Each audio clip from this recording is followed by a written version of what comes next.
So I get to the airport about an hour and a half early. I'm feeling pretty good with myself.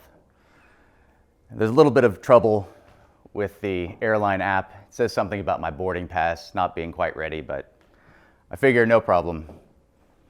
Qantas will sort it out. They're a great airline. Get to the first person at the service desk that I can find, and I say, hey, got a problem here. What can you do to help me? She looks at my boarding pass, says, oh, you've been moved from the 4 o'clock p.m. flight to the 11:50 p.m. flight. This means I'm on the red eye. I'm getting no sleep tonight, and I've got a really important meeting tomorrow morning. So I say, look, what can you do to help me? I need something to happen here. I need something to change. And she says, I'm sorry, there's nothing I can do to help you. And I say, there's got to be something. She says, no, policy states there's nothing I can do to help you. Of course, I don't really take this as the final answer. So I go to the next person that I can find, and I explain the situation. And she looks me in the eye and says, I'm so sorry to hear that. That must be really frustrating. Let me see what I can do. She walks me over to the service desk that I was actually just at a second before and says, hey, this gentleman is having some real trouble here. What can we do to help? Of course, she gets the same answer that I did. She then takes it to her manager to say, this guy's in real trouble. What can we do to help him? Unfortunately, not even the manager could do anything to help me, and I ended up taking the 11:50 flight. But let me tell you how different I felt about the whole experience after I talked with the second person. Think about where I was after the first experience and where I was after the second experience and what I thought about this company. This is the basis for thinking about the Net Promoter System and the Net Promoter Score. After the first experience, I was furious. I was thinking things like, I'm never going to take this airline again. How do I get off of this flight and onto a competitor flight? I was looking at buying a $1,200 ticket just so I could kind of stick it to the first airline. After the second experience, I thought, this airline hires some amazing people. I'm really glad that she helped me out. The outcome was no different. I still was taking the 11:50 flight, but I was an advocate for that airline's services. As an advocate, I'm going to be what in NPS terms is called a promoter.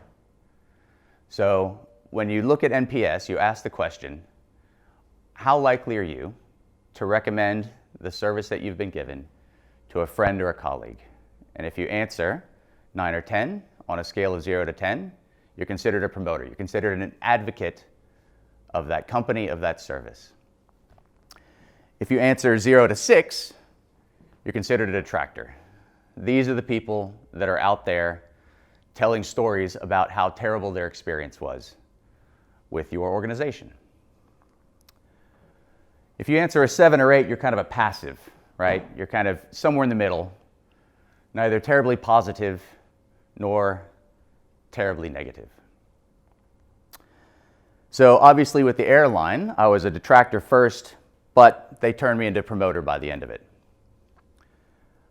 I want you to think for just a second about the promoters and the detractors in your business.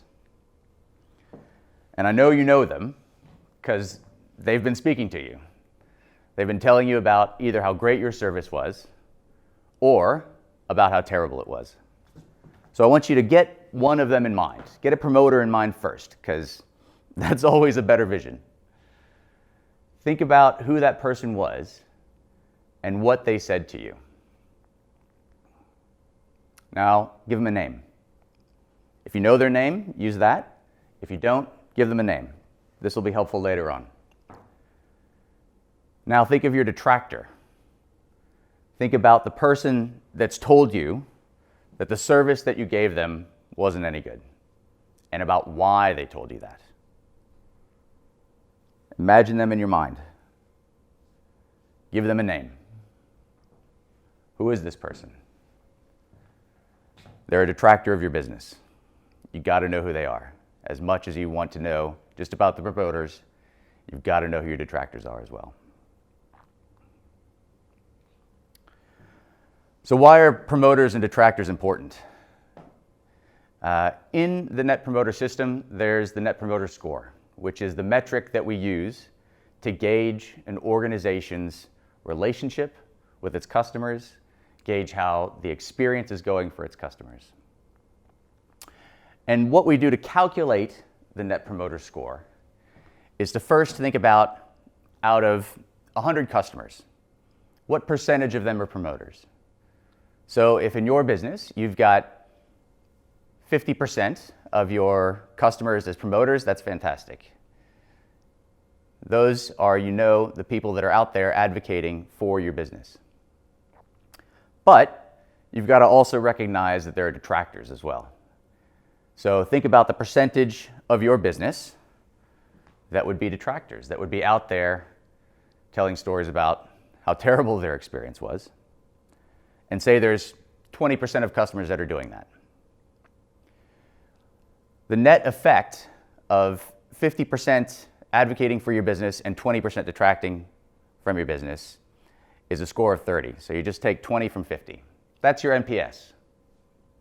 Very simple metric for measuring who's out there shouting from the rooftops about how great you are and who's out there expressing frustration and dismay at the experience that they had with your center.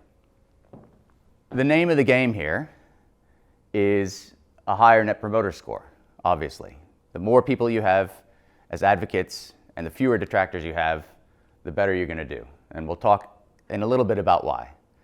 But the most important thing to remember is just that, first of all, there's a score that will help you track how you're going.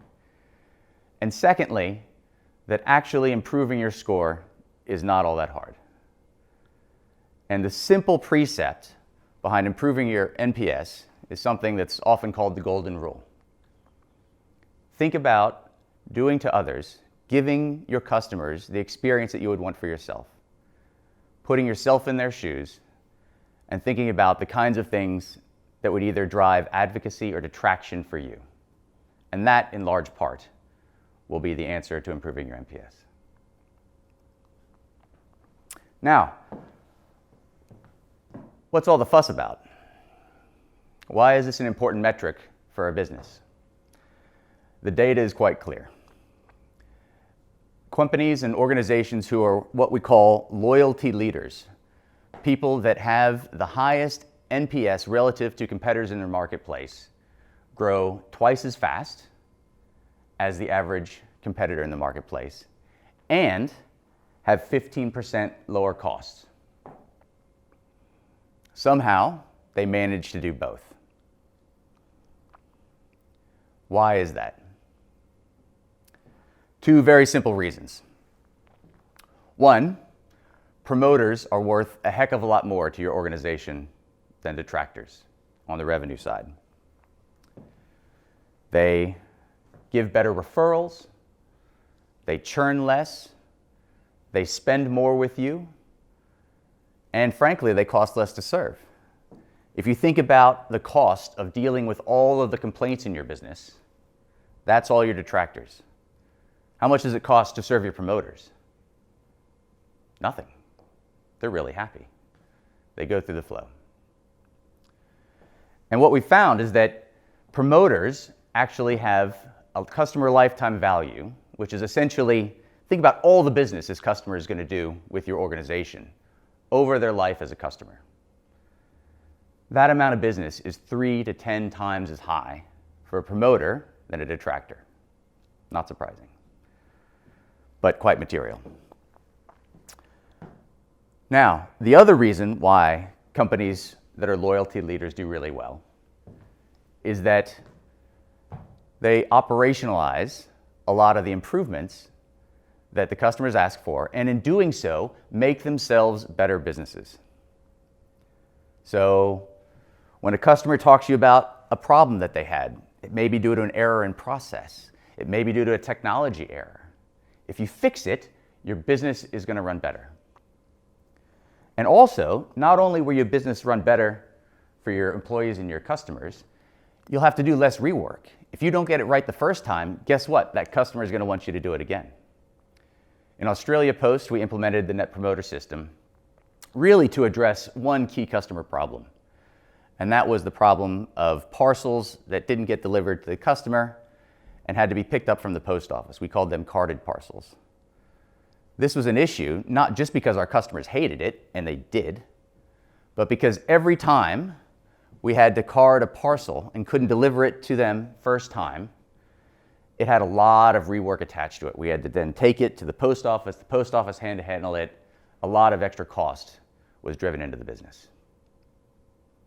So this is how loyalty leaders pull off the magic formula of both higher growth and lower cost. I want to dig into an example of this, put some numbers to it, because there's been a huge amount of research to back this up. So this is a study that was done by an organization called Bain & Company, who are a management consultancy that invented the Net Promoter System about 30 years ago. And they looked at hundreds of financial institutions to see across them what the difference was in the economics of a promoter versus a detractor. And the results were quite clear. Promoters stayed about 3 times as long as a detractor. They bought about 50% more of the services of the institution than a detractor. And as you might imagine, the kind of referrals they gave, positive referrals versus complaints, was astronomically better. All of these things drive direct impact to your top line and, as we'll see later on, your bottom line. Now, what would this mean in your context? So all of you have one or more centers at which you're delivering the exams that are critical to this business. What would it look like for you to have a set of customers that were promoters that stayed longer with you? Well, we know that the majority of our customers take the test multiple times. Where do you want them to be taking test number 2, 3, 4? We know that most of our partners offer services other than the test. Do you want them to be considering you for those services? Your best advertising for your other services is the service that you deliver on this test. And finally, promoters are going to refer a heck of a lot more if they have a great experience. And in marketplaces where traditional means of advertising sometimes aren't as effective or easy to do, word of mouth is really important. And I would say that even in marketplaces where it's really easy to do traditional forms of advertising, they are getting less effective. Brands today are built not on what you tell customers you are, but on what customers tell other customers that you are. So when we think about the economics of the Net Promoter System, it's quite clear that there's massive impacts to both top and bottom line. And what we see is that hundreds and thousands of companies across the globe are using this to drive their performance. You've got everything from blue chip companies like GE, Procter & Gamble, Honeywell, to technology companies like Rackspace, Intuit, Symantec, that across the globe are using the Net Promoter System to drive better customer relationships, better customer experience, and their economics. Here in Australia, there have been 3 great success stories. Apple's one. They're a Net Promoter System believer from way back. Westpac is a bank here that has adopted it en masse. And Telstra, which is our telecommunications company, is a great example about how you can transform your business using the Net Promoter System. I was part of a team that helped to lead the transformation of NPS, which is still the largest NPS transformation in Australia corporate history. And there we took a company that was successful but stagnant, that had relied on the strength of their network and on operational efficiency to win.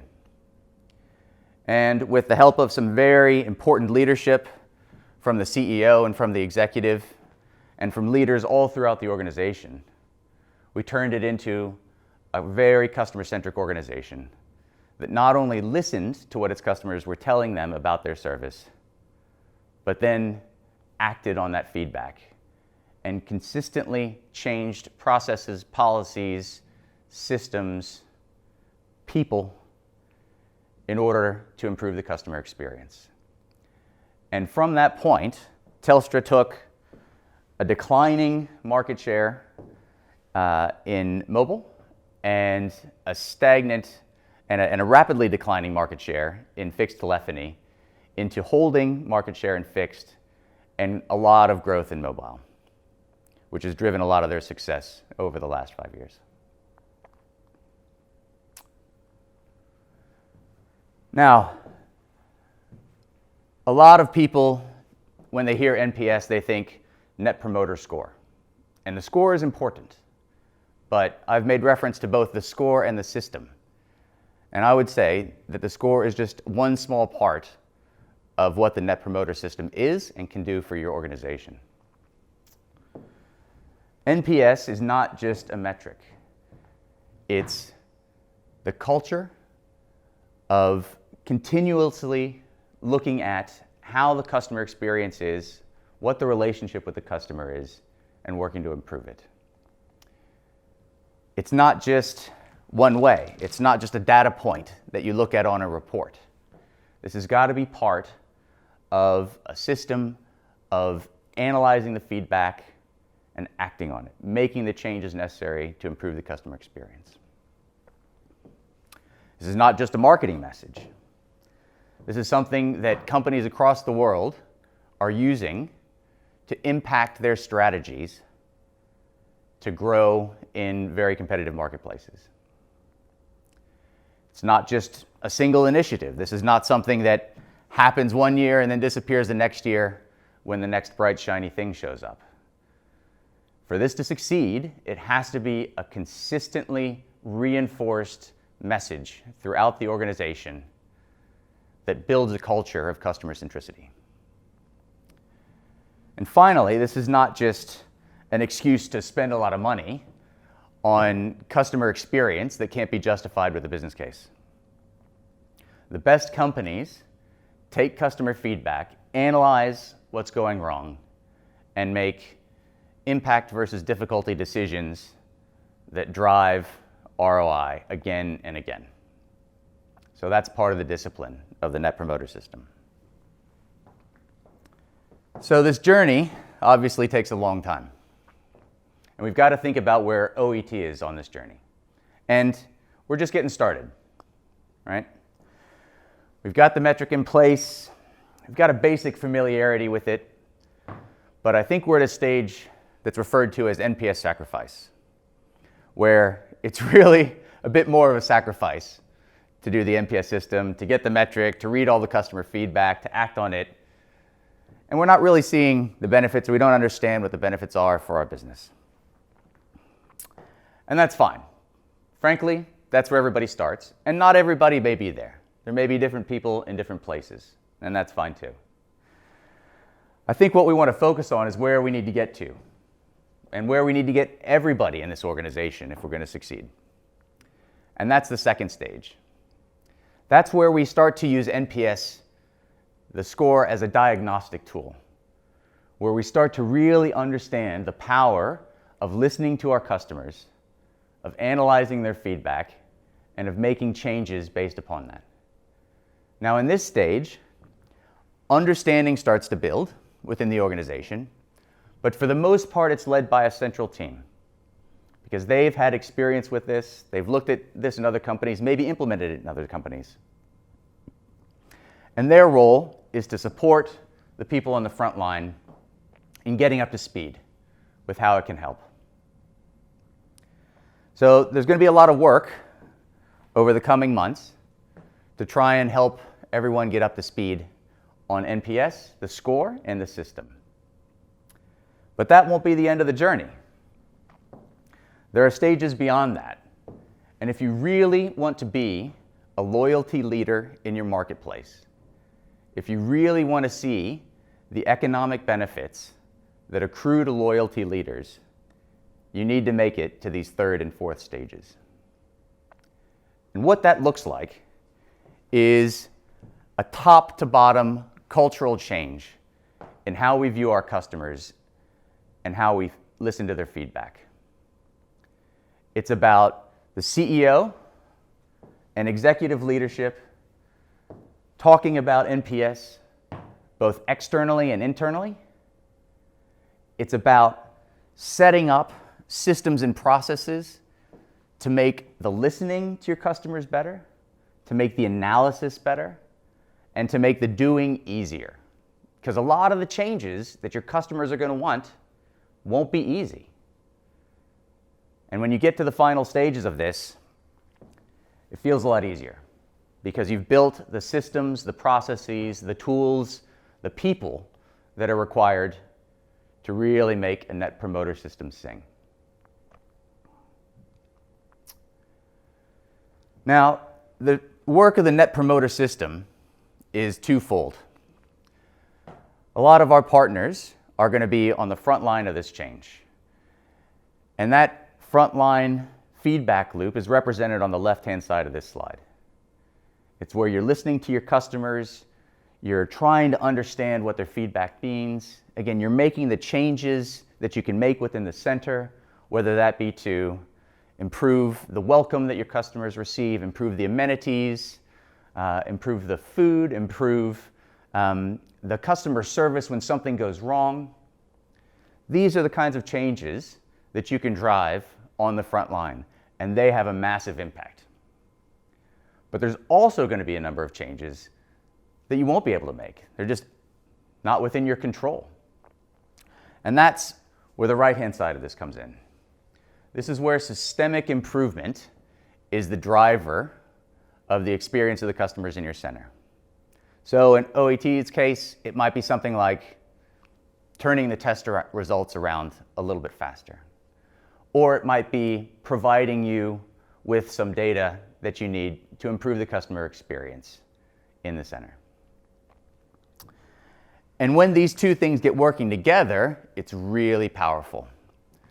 And it might change how you work with each other. It might mean that some of the things that are done at the front line actually get done centrally, or vice versa. And you'll both be making these decisions on behalf of and with the feedback of the customer at the heart of it.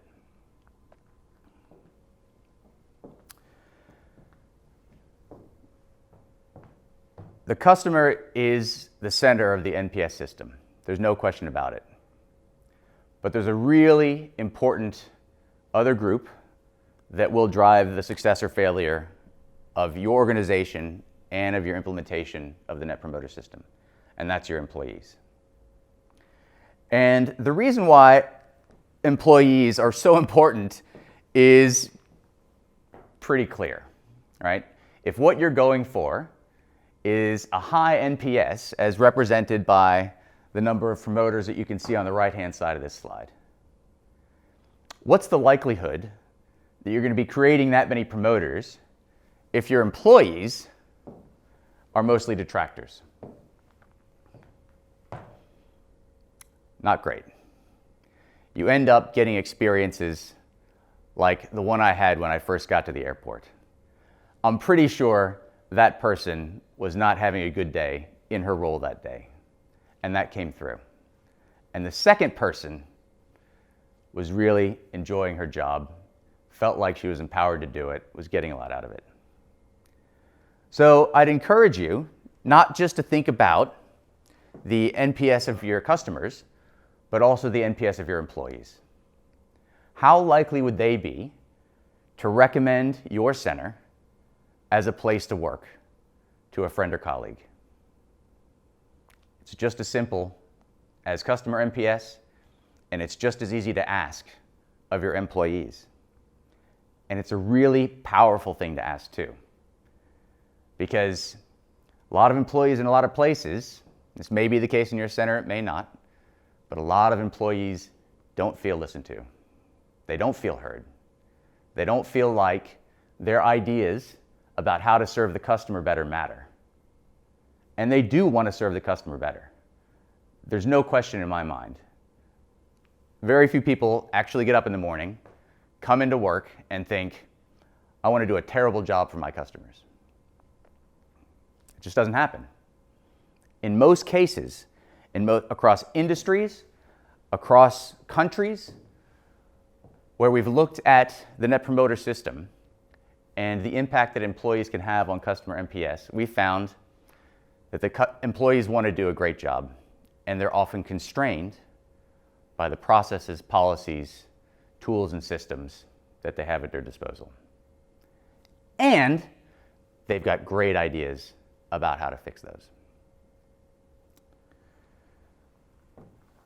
So the other thing about employees and customers is that there's another relationship. Serving happier customers actually creates happier employees. I mean, think about what it would look like if you're an employee and your NPS looks like this.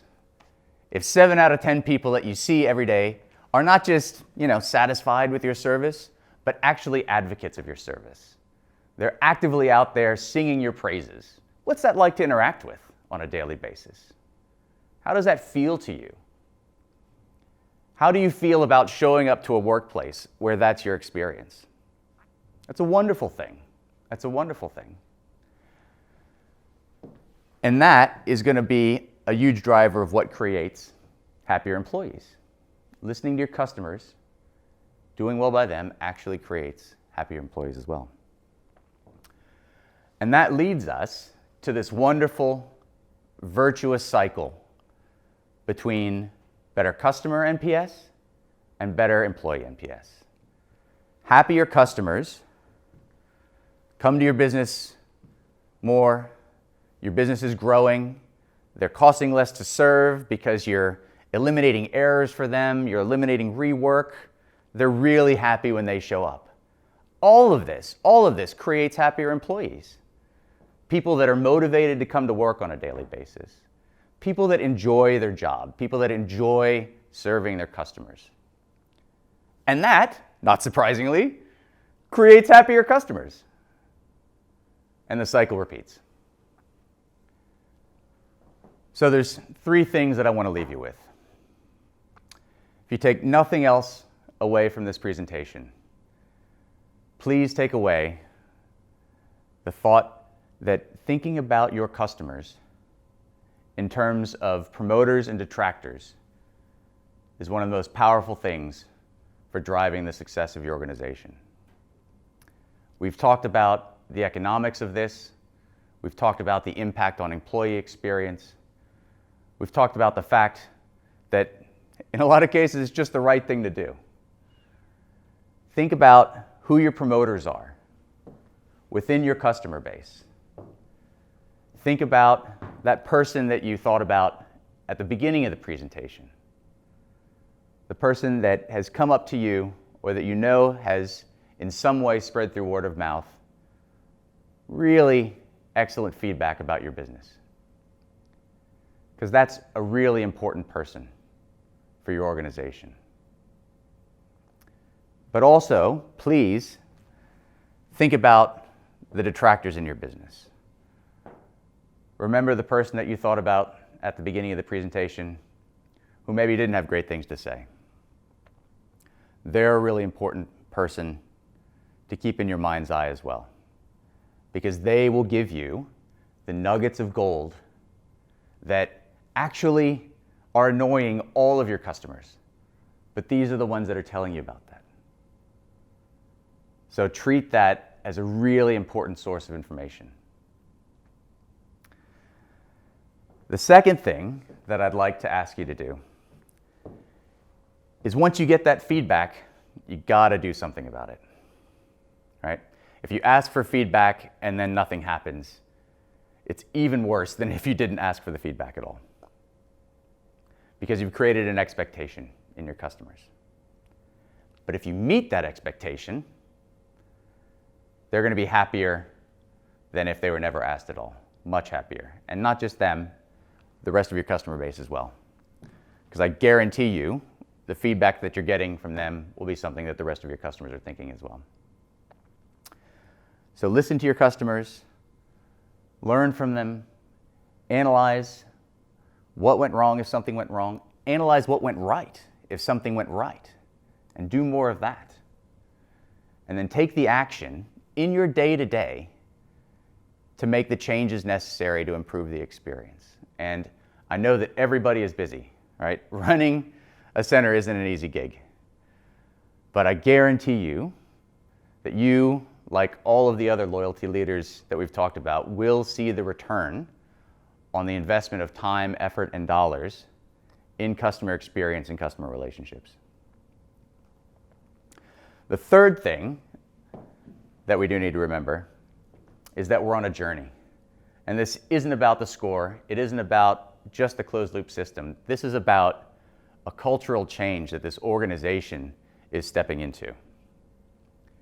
It's about having the customer drive investment decisions, drive product decisions, drive experience decisions as part of our thinking about how we run our organization. And I guarantee that if you build this culture, you will see the results. You will start having promoters talk about your business instead of your competitors.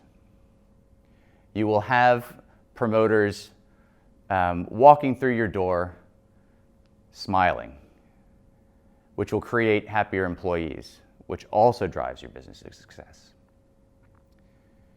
You will have an organization that supports you to create a great customer experience. And that's how you win. So I've got a challenge for you. You're about to head into a workshop. And this is an amazing opportunity for you, because you're going to be exposed to a lot of people who are facing the same challenges and going after the same opportunities as you. And a lot of them have created great customer experiences. And a lot of them have solved really important customer problems. And I'd really encourage you to take the time within this next couple of hours to learn from them, to listen, but also to share what you know. OET is a referral-driven business. And the more that we work with each other to create those great referrals all around, the more we're all going to succeed. So your challenge is this: how many promoters are you going to create? How many promoters within the ranks of your customers and within the ranks of your employees can you go out there and create in the next week, month, year? And very importantly, out of the workshop, what are the 1 or 2 critical things that you're going to take back to your business that are going to drive the next level of success for your center? I wish you luck. I wish you confidence. And I can't wait to see the results. Thanks very much.